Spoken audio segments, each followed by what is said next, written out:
Hai teman-teman semuanya, apa kabar? Izinkan lagi saya perkenalkan diri saya lagi, yaitu saya Aulia Anggraini. Saya adalah seorang dokter yang menderita multiple sclerosis, atau yang biasa kita kenal dengan MS. Sesuai janji saya yang kemarin, kalau selanjutnya kita akan bahas hal lain terkait MS. Nah, karena kemarin kita baru membahas bagian kecil tentang MS ini, sekarang saya akan membahas MS ini dengan lebih detail dibanding sebelumnya. Nah, yuk, mari kita mulai. Pertanyaan pertama, apa sih MS itu? MS merupakan penyakit rusaknya selaput selubung saraf atau yang biasa disebut dengan mielin. Nah, proses kerusakan ini disebut dengan demyelinisasi. Proses demyelinisasi ini terjadi karena suatu proses yang disebut dengan autoimun, di mana seharusnya imun kita itu melindungi diri kita. Namun pada MS ini, imun ini malah menyerang balik tubuh kita. Dan pada MS ini terutama terjadi di daerah saraf otak dan sumsum tulang belakang. MS ini umumnya terjadi di area otak, saraf optik atau penglihatan, dan sumsum tulang belakang. MS umumnya terjadi pada usia 20 hingga 50 tahun, dengan rata-rata pada usia 32 tahun. Sayangnya, perempuan 2-3 kali lebih banyak dibanding laki-laki. Proses yang terjadi pada MS ini adalah proses patologis, di mana terjadi demyelinisasi yang lama-kelamaan akan mengeras, membentuk plak, dan akhirnya akibat dari demyelinisasi itu, akson yang di dalamnya itu yang berfungsi mengantarkan impuls dari otak ke bagian lainnya mengalami kerusakan. Penjalaran impuls dari sistem saraf kita inilah yang membuat kita semua ini dapat bekerja, berpikir, menjalankan fungsi tubuh dengan baik, kayak berkemih, melakukan olahraga, dan sebagainya. Namun, demyelisasi dan kerusakan akson ini yang mengganggu konduksi sinyal saraf. Nah, seperti yang dijelaskan di konten sebelumnya, misalnya kita mau ngangkat gelas atau buku gitu ya dengan tangan, nggak bisa, ngangkat jatuh lagi, karena penjalaran impulsnya itu terganggu. Namun, di mana ada demyelinisasi, di situ ada remyelinisasi. Remyelinisasi adalah pemulihan dari proses demyelinisasi yang sebelumnya terjadi.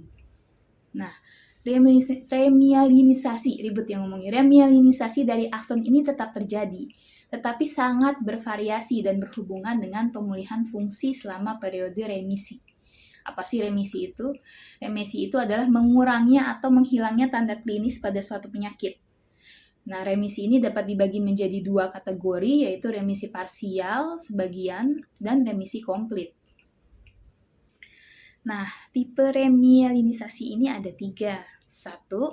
Remyelinisasi yang dapat berupa pemulihan akson, namun selubung mielinnya itu menjadi lebih tipis. Dia jadi lebih tipis dibanding sebelumnya. Yang kedua, terjadinya penyembuhan peradangan, namun tanpa remyelinisasi. Jadi cuma proses peradangan pada area yang rusaknya aja yang berhenti, tanpa adanya remyelinisasi atau kembalinya selubung saraf itu yang sebelumnya menyelubungi saraf itu. Yang ketiga adalah peradangan tetap berlanjut, namun dengan degenerasi mielin. Ini yang paling parah. Nah, tingkat kerusakan aksonal ini berhubungan dengan tingkat keparahan peradangan. Seiring dengan perjalanan penyakit, pada multiple sclerosis ini akan terjadi proses neurodegeneratif yang ditandai dengan proses lebih lanjut dari demyelinisasi dan kerusakan akson. Nah, proses ini akan menghasilkan plak yang permanen. Proses remyelinisasi ini yang tidak sempurna, remyelinisasi yang tidak sempurna mengakibatkan demyelinisasi menjadi lebih progresif dibanding remyelinisasi. Makanya, inilah yang menyebabkan penyakit ini menjadi lebih konstan disertai dengan kecacatan motorik, sensorik, dan kognisi yang terakumulasi pada stadium lanjut selanjutnya. Nah, sekarang kita berlanjut ke gejala-gejala multiple sclerosis.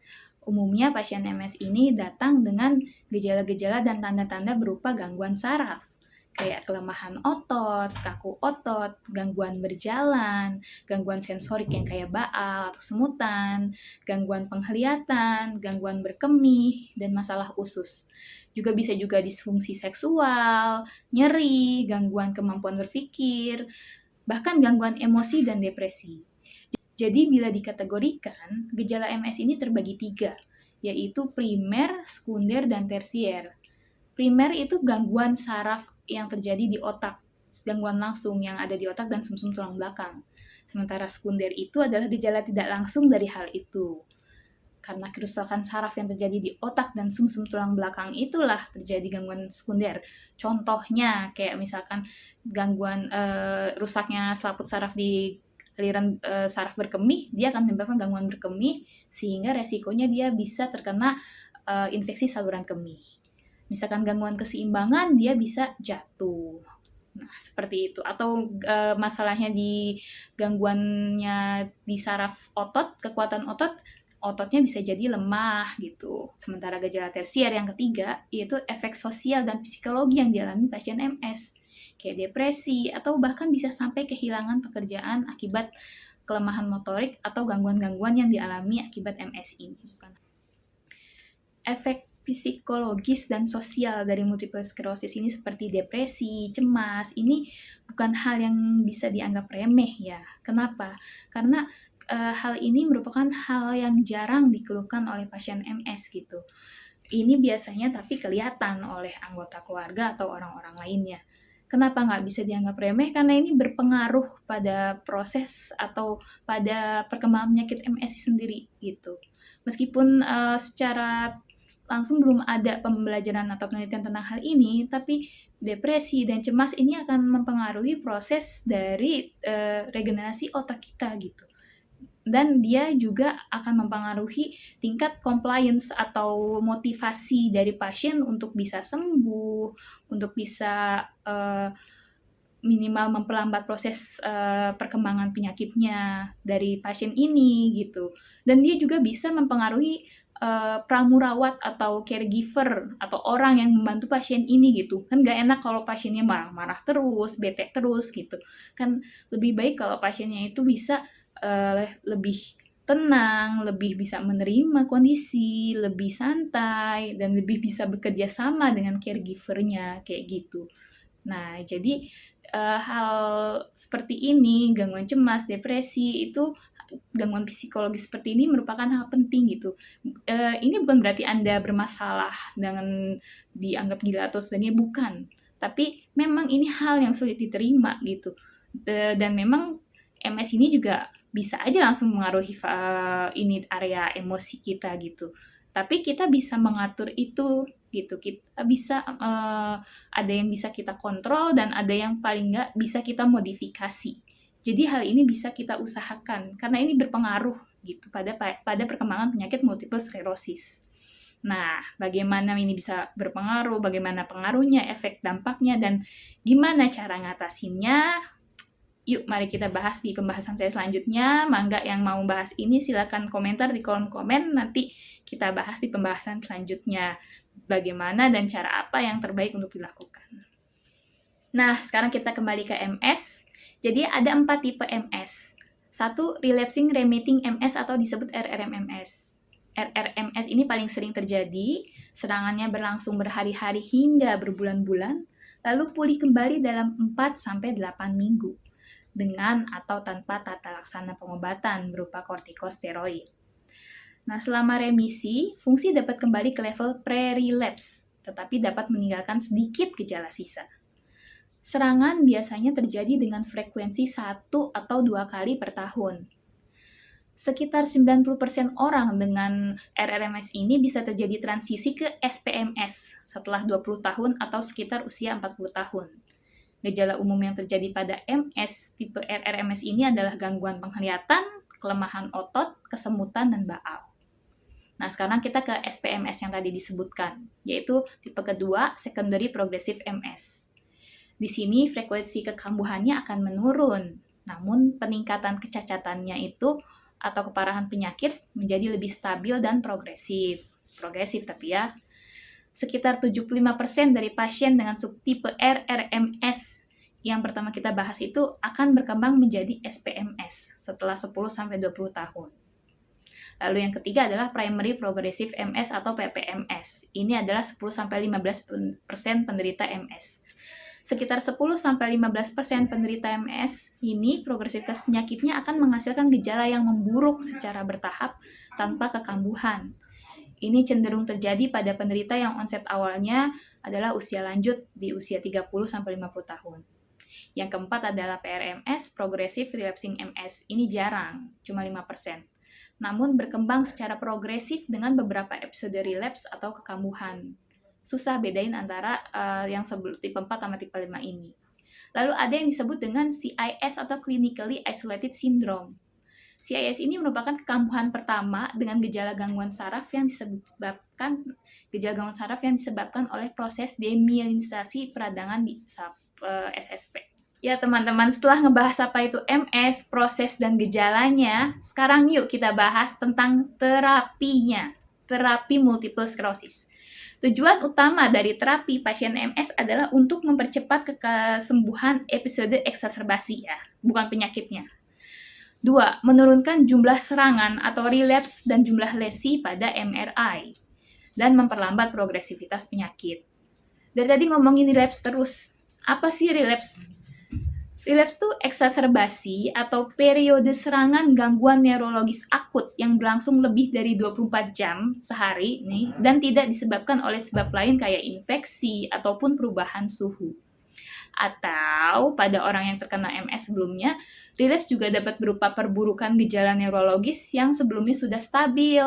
Jadi nggak kambuh-kambuh nih selama minimal 30 hari, baru kambuh lagi. Obat saat relapse adalah kortikosteroid, metilprednisolon. Lalu disesuaikan dengan kondisi setelah pemeriksaan selanjutnya, pengobatan akan dilanjutkan dengan pemberian kayak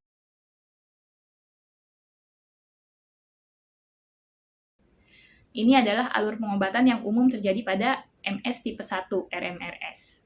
Sementara kalau pada tipe 2, yaitu SPMS, itu akan beda lagi. Tujuannya untuk memperlambat atau menstabilkan disabilitas dan memperbaiki kualitas hidup.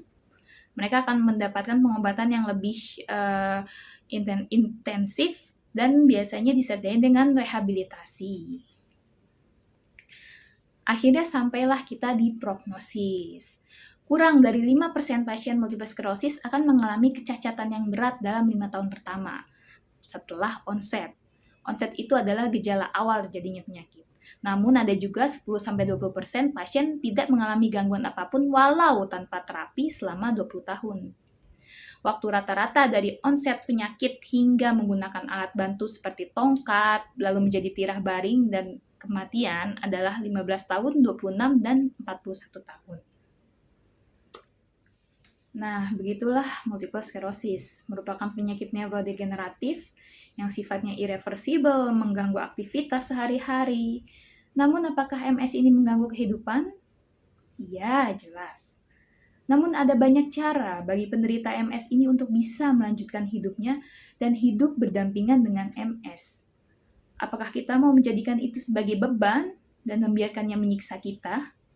Atau kita mau melangkah maju dan mencoba hidup bersamanya? Itu semua pilihan, bukan sudah ditentukan. Selanjutnya saya akan membahas mengenai rehabilitasi pada MS. Rehabilitasi apa yang ingin lebih dibahas oleh teman-teman semua, mangga komen di kolom komentar. Ada banyak ya, kayak gangguan keseimbangan, gangguan kelemahan otot, itu semua bisa direhabilitasi. Supaya kita bisa hidup berdampingan dengan MS ini, gitu. Jadi, sekian sharing MS dari saya hari ini. Semoga ini bisa bermanfaat buat teman-teman semua dan para pejuang MS semua. Tetap semangat dan pantang menyerah.